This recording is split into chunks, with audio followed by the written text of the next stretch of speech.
In the weeks after June 6, 1944, the fields and hedgerows of Normandy became a crucible unlike anything American pilots or infantry had ever seen. A landscape so dense, so claustrophobic, and so lethal that every assumption the U.S. Army had made about modern warfare collapsed almost immediately, forcing the men of the 9th Air Force and its P-47 Thunderbolt squadrons to invent an entirely new way of fighting from the sky. The bocage country surrounding Saint-Lô, Carentan, and Comont resembled a green maze, thick earthen walls covered in vines and shrubs, each hedgerow rising nearly head-high, boxing every farm field into a natural fortress. For the American infantry slogging through it, every 100 meters became a separate battle. For the Shermans trying to support them, visibility shrank from miles to yards, and the armor advantage they counted on evaporated under the barrels of concealed Panzerfaust teams and Pak-40 anti-tank guns. Wehrmacht units like the 352nd Infantry Division, 2nd Panzer Division, and elements of Panzer Lehr exploited this terrain with brutal efficiency, waiting until American tanks emerged from the shadow of a hedgerow before blasting them from mere meters away. The U.S. Army, accustomed to maneuver warfare and open-field advances, suddenly found itself pinned down, unable to see, unable to move, unable to coordinate enough firepower to break the German defensive web. Artillery, usually the backbone of American offensive doctrine, struggled as well. The canopy of hedgerows made spotting nearly impossible. Forward observers could not see more than a few dozen yards, and German counter-battery fire punished any attempt to bring guns closer to the line. Infantry commanders sent message after message up the chain. They needed fire support that could arrive within minutes, not hours, and strike targets hidden from ground view but visible from above. They needed something faster than artillery, more flexible than tanks, and more precise than strategic bombers. And so attention turned to the aircraft that had already been flying low over Normandy, strafing rail lines and attacking columns before D-Day, the rugged, heavily armed Republic P-47 Thunderbolt. At the start of the campaign, P-47 pilots were still operating under pre-Normandy doctrine, fly pre-planned missions, strike pre-assigned targets, and operate independently of ground units. That was how air power had been used in North Africa and Italy, valuable but not responsive enough for the chaos unfolding among the hedgerows. The problem, as after-action reports quickly made clear, was that German units could reposition faster than pre-planned airstrikes could be approved. Without real-time communication between pilots and ground officers, the Thunderbolts often arrived too late or hit empty fields. The battlefield was moving minute by minute, and air power wasn't moving with it. The breakthrough came from desperation. Officers of the 9th Tactical Air Command, supporting the 1st U.S. Army under Omar Bradley, realized no conventional doctrine could solve the bocage problem. If infantry could not see the battlefield but pilots could, then aircraft and ground troops needed to function as one entity, sharing information instantly, directing strikes dynamically, and operating on the same net. This meant something revolutionary, giving ground officers direct control over fighter-bombers in flight. For the first time in American history, small teams of air officers, Tactical Air Control Parties, or TACPs, embedded themselves with divisions, regiments, and sometimes even battalions. They carried SCR-300 radios, aerial target maps, colored smoke grenades, and call sign sheets connected to airborne P-47 Thunderbolts. At first, both sides, air and ground, were uncertain. Pilots feared friendly fire in the hedgerow chaos. Ground officers doubted that aircraft flying at 250 to 300 miles per hour could strike targets hidden behind earthen walls. But the first coordinated missions proved that not only was it possible, it was transformative. When infantry in the 29th and 30th Divisions encountered fortified farmsteads or dug-in anti-tank guns that halted their advance, a single radio call could bring a Thunderbolt diving out of the sky in under 10 minutes. When Sherman tanks were pinned by Panthers prowling the hedgerow shadows, TACPs marked the enemy with colored smoke, and P-47s rolled in with bombs or 50-caliber strafing runs that broke the ambush instantly. Infantry who had spent hours pinned behind hedgerows suddenly heard the roar of radial engines and watched German positions erupt in flame. Tanks that once hesitated to move forward now advanced behind a curtain of air power. This fusion of air and ground was not smooth at first. It required new tactics improvised on the fly. P-47s learned to fly extremely low over bocage lines to identify targets. FACs adapted their terminology to point pilots toward landmarks visible from the air rather than ground-level features hidden by hedges. Every day in June and July, the system improved. The battlefield that had once neutralized American firepower now gave birth to a new kind of warfare, responsive, precise, and dynamic.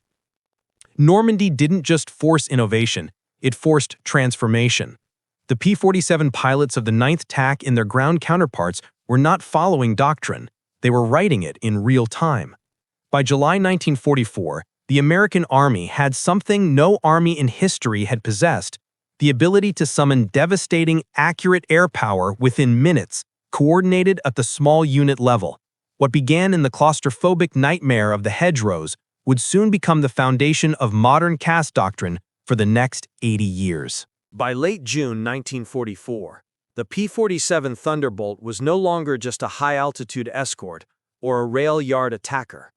It was becoming something entirely new, something its designers at Republic Aviation had never fully envisioned.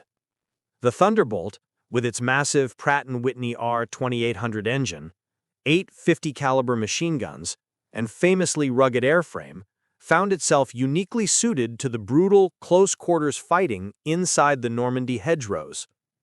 But to transform the P-47 from a traditional fighter-bomber into the world's first truly modern CAS platform, its pilots had to relearn how to fight from the sky. They needed to fly lower, slower, tighter, and far more precisely than any training syllabus had prepared them for. The Thunderbolt pilots of the 9th Air Force's 9th Fighter Command, men of the 362nd, 365th, 366th, and particularly the legendary 404th Fighter Group, were suddenly thrust into a kind of warfare that demanded both nerve and invention. Their earlier combat experience in Italy and North Africa helped them survive, but Normandy forced them to innovate. German anti-aircraft defenses were everywhere, from 20mm Flak-Vierlings hidden in barns to 88mm guns disguised inside orchards. Flying low meant flying into a storm of fire. Yet it also meant seeing what the infantry could not, and that was the key to unlocking the bocage battlefield. The first adaptation came from necessity. Altitude was useless. High-altitude bombing could not strike targets concealed beneath hedgerow canopies. Instead, P-47s descended to treetop level, sometimes flying so low that infantry could see the pilots' goggles glint as the aircraft roared over their heads. This ultra-low flight profile allowed Thunderbolt pilots to identify German strongpoints, machine gun nests, mortar crews, anti-tank teams, and camouflaged vehicles that ground forces could not reach without heavy casualties. Shell-shocked infantrymen in the 1st and 4th Divisions later described P-47s diving between the hedges rather than above them. But spotting the enemy wasn't enough. Communication had to evolve too.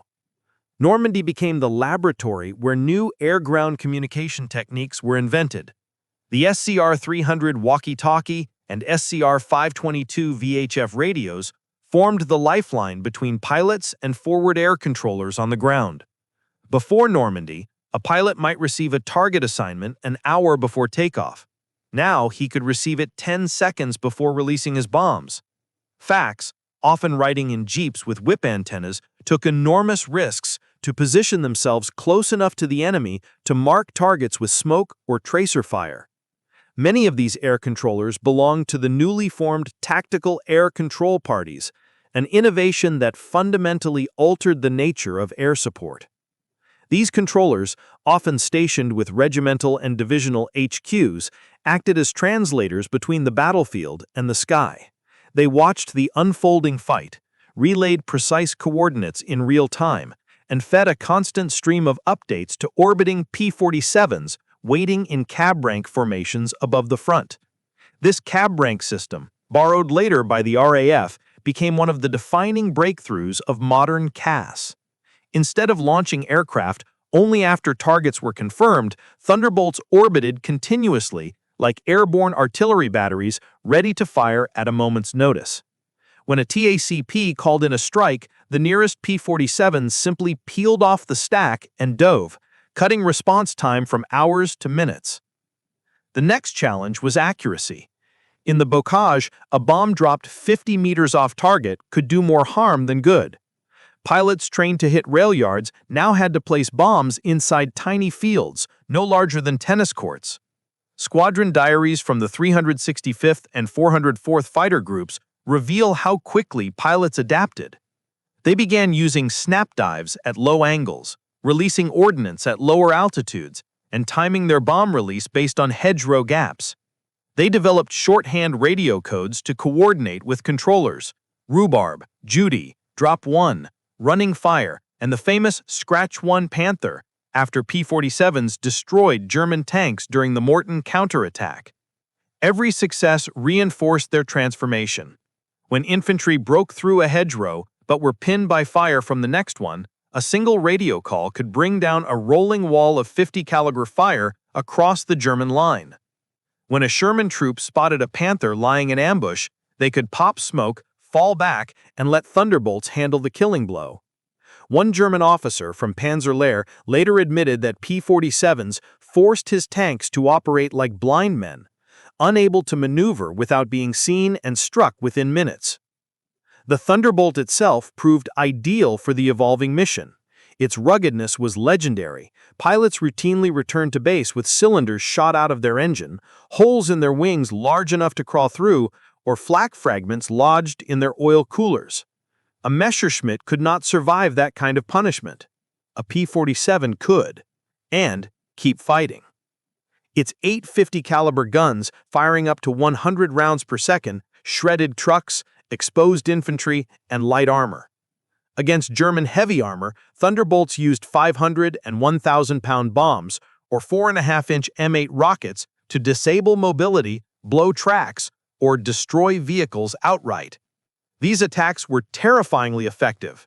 Wehrmacht reports described P-47 squadrons as jabos, whose sudden dives annihilated entire columns before the Germans had time to react. But perhaps the biggest breakthrough was psychological. American ground troops began to view the P-47 not as a distant asset, but as a partner, an extension of their artillery and their will to advance. Soldiers who had never interacted with airmen before now fought alongside them in a shared rhythm. Infantry pinned down, TACP calls in a strike, P-47 rolls in, explosion shakes the hedgerows, infantry advances. It was a seamless dance of destruction and movement that no army had achieved before 1944. What Normandy taught the P-47 pilots was simple, yet profound. Close air support was not an afterthought or a specialty. It was the backbone of modern combined arms warfare. And by the end of July, the P-47 pilots of the 9th Air Force understood something that would shape the rest of the war and every war after it. They were no longer just fighter pilots. They were the eyes, fists, and firepower of the American ground advance itself. By July 1944, the improvisations born in the hedgerows had hardened into something far more powerful than battlefield improvisation. They had become a system, a doctrine in all but name, one that allowed P-47 Thunderbolt pilots and American ground troops to function as a single organism.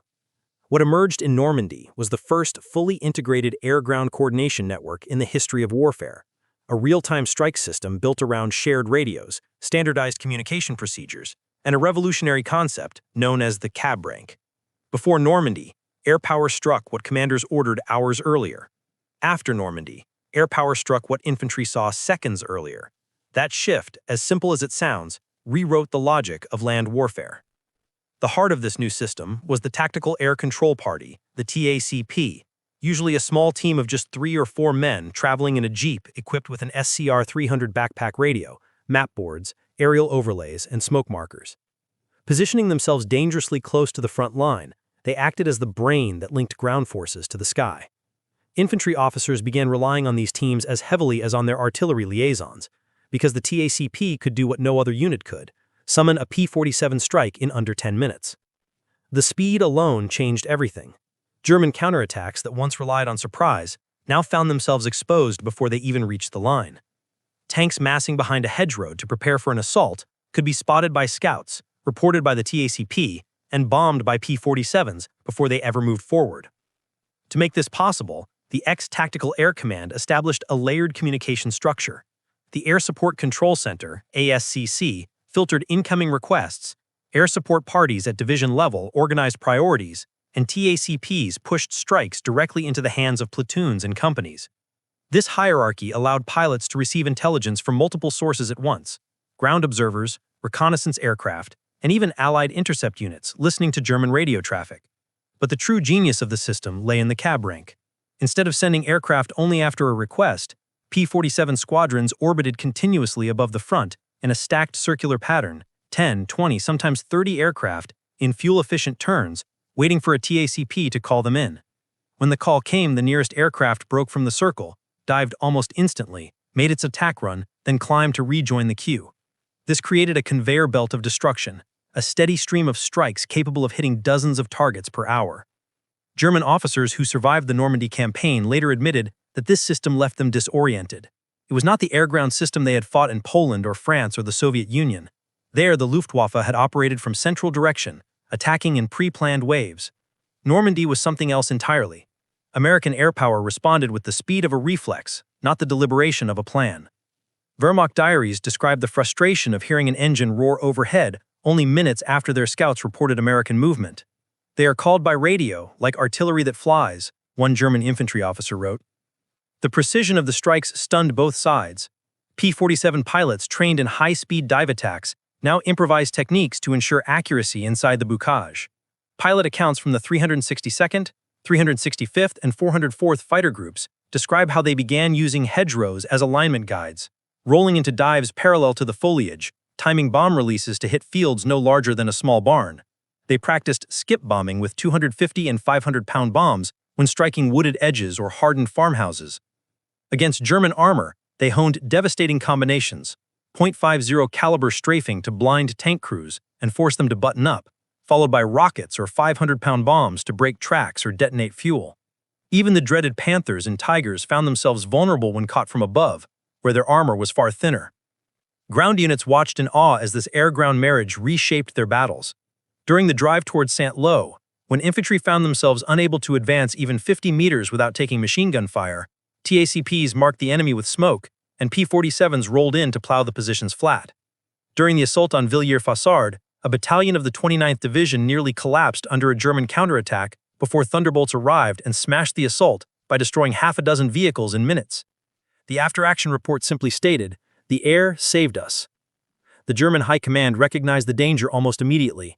Field Marshal Günther von Kluge warned Berlin that American tactical air power was binding our forces in daylight, preventing movement, regrouping, or resupply.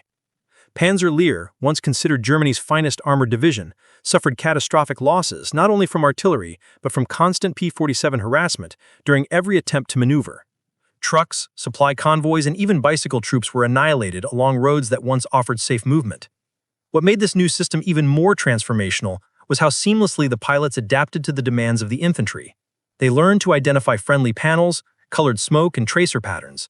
They avoided strafing marks near advancing U.S. flags or orange-painted recognition cloths. Mistakes still happened, but far fewer than anyone expected for a battlefield this chaotic. Pilots flew so low that infantry often shouted thanks at them as they pulled up, and in many cases, pilots returned to base with foliage caught in their oil coolers from clipping hedgerows during their dives. Normandy's rapidly evolving CAS system also introduced standardized terminology that would shape post-war doctrine. FACs developed shorthand like armored target moving, or dug-in machine gun, or guns red, wait, precursors to today's 9-line CAS brief. P-47 pilots learned to coordinate orbit patterns, attack headings, and safe withdrawal lines so that multiple aircraft could strike safely without colliding or hitting friendly troops. Every successful mission fed back into daily briefings, refining tactics at breathtaking speed. By late July, the U.S. Army had something no other military possessed: an air-ground system that could vaporize a German counterattack in under 15 minutes. Thunderbolts were no longer just aircraft. They were the fast-moving artillery batteries of an army that now fought with vertical firepower as naturally as horizontal. And as breakthroughs loomed in Operation Cobra, this new system would prove decisive, not only for Normandy, but for the future of air power itself. By late July 1944, the American front in Normandy had reached a breaking point. After 6 brutal weeks of hedgerow fighting, the U.S. First Army finally stood on the threshold of a breakout. The plan, Operation Cobra, called for an explosive thrust west of Saint-Lô, smashing through the German line and unleashing armored divisions into the open country beyond. But what made Cobra possible was not only a carpet of B-17s on the opening morning, it was the lethal, responsive, and precise close air support system that the P-47 Thunderbolt had perfected in the hedgerows. Once the infantry breached the German defensive crust, Cass would become the spearhead of the breakout. On July 25, after the thunder of strategic bombers lifted, the U.S. 7th Corps surged forward into terrain that finally allowed speed. The Germans, badly shaken and half-blinded by dust and smoke, attempted to reorganize, but the moment they began pulling back or repositioning forces, the P-47s were already overhead. TACS, riding with the leading infantry, sent a flurry of contact reports to the 9th Tactical Air Command, marking roads, intersections, and hedgerows where German troops were trying to regroup. Thunderbolts poured into the gaps like water. Their cab ranks were stacked so deeply that some pilots joked they could walk on Thunderbolt wings from Isigny to Coutances. P-47 pilots strafed and rocketed columns attempting to escape south. German supply convoys, already devastated by weeks of interdiction, were torn apart repeatedly as they tried to flee through narrow lanes. Panzerlehr, already mauled by artillery and bombers, lost its remaining trucks, guns, and armored cars to constant Thunderbolt attacks. German officers later described Cobra as a situation where every movement, no matter how small, triggered an airstrike. The interdiction was not random, it was coordinated, systematic, relentless. But even the devastation of Cobra paled in comparison to what happened 10 days later at Mortain, where the modern concept of Cass proved its worth in one of the most dramatic defensive battles of the Western Front. On July 7, 1944, Hitler ordered a desperate counteroffensive, Operation Lidic, a last attempt to cut off the American spearheads and drive them back to the coast. 4 panzer divisions, including the elite 2nd SS Panzer Division Das Reich, lunged toward the town of Mortain, striking the positions of the U.S. 30th Infantry Division. The attack initially achieved surprise. Thick fog covered the battlefield, preventing Allied aircraft from flying.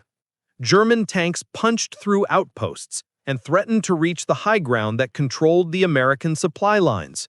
For a few terrifying hours, it seemed the entire breakout might collapse. But as the morning mist began to lift, the world changed. One by one, the low clouds burned off, and the Thunderbolts came. The first P-47s of the 362nd Fighter Group arrived just after 10 a.m. Within minutes, they were followed by the 365th, the 366th, and the 404th. Then came the RAF Typhoons. Mortain became an aerial gauntlet. TACs on the ground, fighting from foxholes and burning vehicles, directed P-47s onto German armor using radio bursts and smoke grenades. Pilots dove through still-lingering mist, firing rockets in 50-caliber bursts at Panthers, half-tracks, and support trucks. By noon, cab ranks stretched from Avranches to the horizon. German tank crews later recalled watching Thunderbolts circle above them like hawks over rabbits. Every attempt to withdraw or reposition drew a swarm of aircraft. The after-action reports tell the story with brutal clarity. In the span of just 2 days, P-47s claimed the destruction or disablement of more than 100 vehicles, armored and soft-skinned, while preventing the Germans from mounting any coordinated follow-up attack. The U.S. 30th Division held its ground, and the German counteroffensive, meant to turn the tide of the war, instead broke apart under the weight of air power that reacted faster than German units could think. German radio messages intercepted after the battle revealed the shock and despair Cass inflicted. "Every road is death. We cannot move. The Jabo waits above us and falls upon us without warning." The Luftwaffe could offer little help. its dwindling fighter force, stretched across multiple fronts and devastated by the Allied strategic bombing campaign, could not challenge the swarms of thunderbolts dominating the sky. Mortain thus became the moment when CAS emerged not just as a tactical tool, but as the decisive factor in halting a major armored offensive. After Mortain, the retreat of German forces became a rout, culminating in the encirclement at the Falaise Pocket. Here again, P-47s proved indispensable.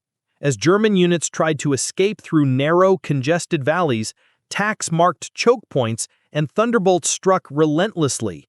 While the legend of Falaise often focuses on the corridor of death, what made the corridor lethal was the uninterrupted presence of thunderbolts overhead, destroying convoys, smashing bridges, and preventing any coordinated breakout.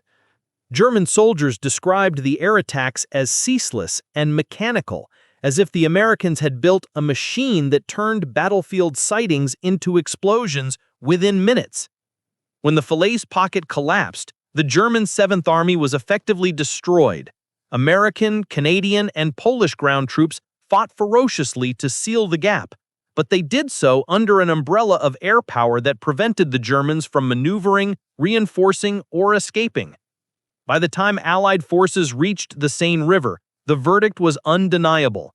The P-47 Thunderbolt and its air-ground coordination system had transformed warfare in a way no aircraft before it had ever achieved. Normandy had not simply showcased CAS, it had proven that CAS, when executed with speed, precision, and continuous communication, could stop a major offensive, shatter an entire army, and make maneuver warfare impossible for the enemy. Cobra cracked the German line. Mortain broke their counterattack. Falaise destroyed their ability to fight. And through it all, P-47 pilots and their TACP partners demonstrated a truth that would echo through every conflict to come. Air power was no longer a distant hammer. It was a scalpel in the hands of infantry, armor, and frontline commanders. By the time American armored columns rolled across the Seine and raced toward Paris in late August 1944, the P-47 Thunderbolt had done far more than support an offensive. It had rewritten the rules of warfare. What began as a desperate improvisation in the hedgerows had evolved into a fully integrated system of command, communication, and tactical execution that would form the backbone of modern close air support doctrine for the next 8 decades.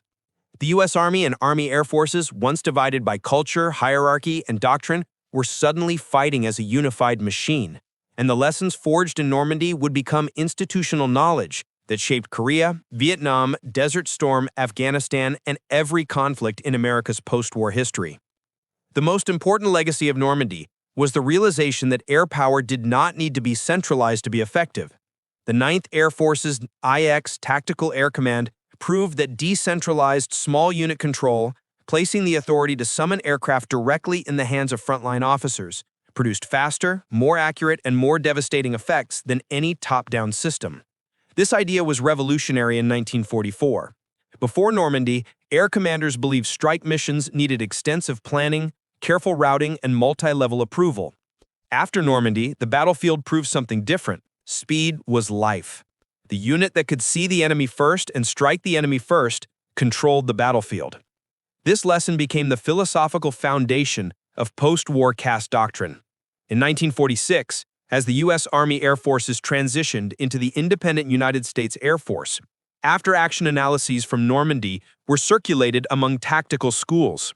Reports emphasized that the combination of TACPs, shared VHF radio nets, and the cab rank system allowed ground forces to dictate air power in real time. These reports became required study at the Air Ground Operations School at Pope Field and later influenced the Tactical Air Command, formed in 1946. The very idea of a forward air controller, a pilot or airman embedded with infantry to direct strikes, was born in Normandy and formalized post-war. By the Korean War in 1950, the U.S. military was deliberately training FACs, creating the first structured joint air-ground operations doctrine. Just as important was the technical legacy. Normandy proved that an aircraft did not need surgical guided munitions to perform precision strikes. It needed communication, discipline, and pilots trained to integrate visually with ground cues. The modern 9-line CAS brief, used by JTACs and NATO pilots today, can trace its lineage directly to the shorthand and strike calls used by Normandy TACPs coordinating P-47 attacks. Concepts like marking the target, final attack heading, abort codes, and danger close emerged from the chaotic fields around Saint-Lô. Even the idea of airborne loiter, to maintain aircraft overhead specifically for reactive strikes, became standard practice. Today's A-10 Warthog, AC-130 gunship, and F-16 CAS procedures all reflect the same fundamental principle as the P-47 cab rank. The aircraft must be waiting on call, not dispatched after the fact. The Normandy experience also reshaped the Army. Generals like Omar Bradley and J. Lawton Collins saw firsthand how air-ground cooperation allowed infantry and armor to advance with unprecedented momentum. After the war, Army field manuals were rewritten to integrate air power into every level of ground planning. The Army realized that tanks alone could not win breakthroughs. They needed vertical firepower to suppress enemy positions and break counterattacks. This synergy influenced the development of helicopter gunships in the 1960s, which the Army viewed as P-47s that could hover. The entire concept of air mobility would have been impossible without the air-ground interface pioneered in Normandy. The psychological and strategic lessons endured as well.